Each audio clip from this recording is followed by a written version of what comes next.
Hi friends, అందరికీ నమస్తే. Welcome back to wisdom share 1969 cooking videos. ఈరోజు మనము ఈ వీడియోలో గోదావరి స్టైల్లో దిబ్బరొట్టెని అలాగే బెల్లం పానకాన్ని తయారు చేసుకునే విధానాన్ని చూద్దాము. దీనికోసం మనము ఇప్పుడే ఫ్రెష్గా రుబ్బుకున్న ఇడ్లీ పిండిని తీసుకొని దీంట్లో 1 స్పూను జీలకర్ర, 1 అర స్పూను సాల్ట్ వేసి పిండి మొత్తాన్ని కూడా బాగా కలుపుకోవాలి. ఇడ్లీ పిండిని ఎలా తయారు చేసుకోవాలనేది ఆల్రెడీ వీడియో ఉందండి. దీని లింకు వీడియోలో డిస్క్రిప్షన్లో పెడుతున్నాను.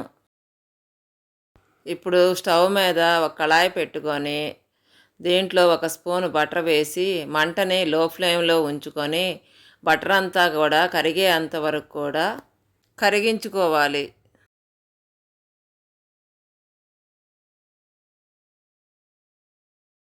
ఇప్పుడు కరిగించుకున్న బటర్ మొత్తాన్ని కూడా అట్లకాడతో కళాయి మొత్తాన్ని కూడా స్ప్రెడ్ చేసుకోవాలి.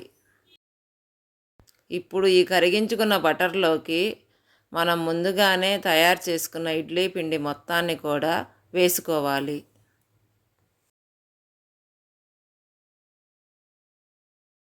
ఇప్పుడు ఈ ఇడ్లీ పిండి గెంటెతో ఇడ్లీ పిండి మొత్తాన్ని కూడా ఈవెన్గా స్ప్రెడ్ చేసుకోవాలి.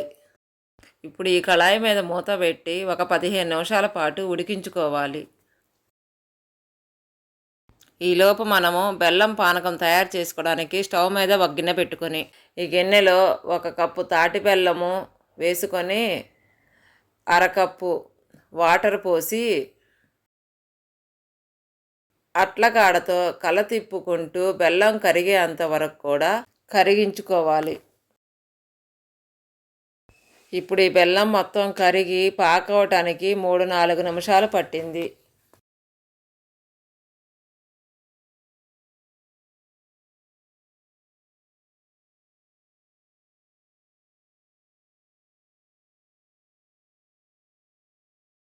చూస్తున్నారు కదండి, బెల్లం పాక అనేది ఇలా జిగురుగా ఉన్నప్పుడే స్టవ్ ఆపేసుకోవాలి.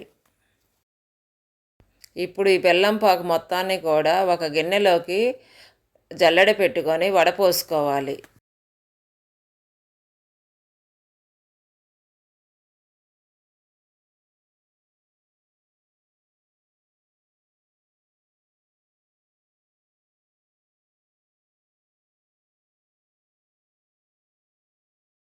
పదిహేను నిమిషాలు అయిపోయిందండి. ఒకసారి మూత తీసి దిబ్బరొట్టె ఉడికిందో లేదో చూద్దాము. చూస్తున్నారు కదండి, దిబ్బరొట్టె ఎంత బాగా ఉడికిందో కదా. ఇప్పుడు ఒకసారి అట్లకాడతో తిప్పుకొని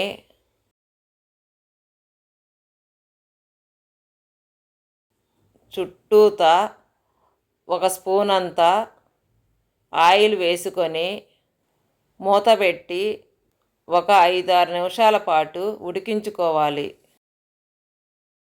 5 నిమిషాలు అయిపోయిందండి. దిబ్బరొట్టె ఎంత బాగా ఉడికిందో కదా. ఇప్పుడు ఈ దిబ్బరొట్టెని తీసుకొని ఒక ప్లేట్లోకి పెట్టుకోవాలి.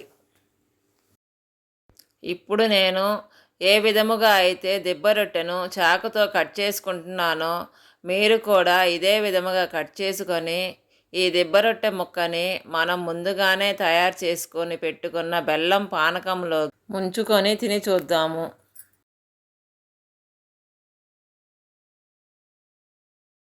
అలాగే కొంచెం కారప్పొడిని కూడా అద్దుకొని తిని చూద్దాము. అదే విధముగా ఈ దిబ్బరొట్టె ముక్కను కొంచెం పప్పుల పొడిని కూడా నంచుకొని తిని చూద్దాము. అలాగే చివరగా ఈ దిబ్బరొట్టె ముక్కని బంగాళదుంప కర్రీతో నంచుకొని తిని చూద్దాము. ఇప్పుడు 4 రకాల టేస్ట్లు చూసాము కదండి. ఒకటి బాగుంది, ఇంకొకటి బాగోలేదు అన్నట్టు కాకుండా దేని రుచి దానిదే.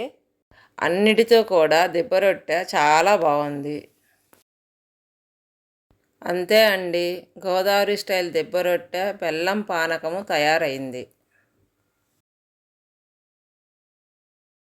Thank you for watching. మీకు మా వీడియో నచ్చినట్టయితే please like, share, subscribe and click the bell icon.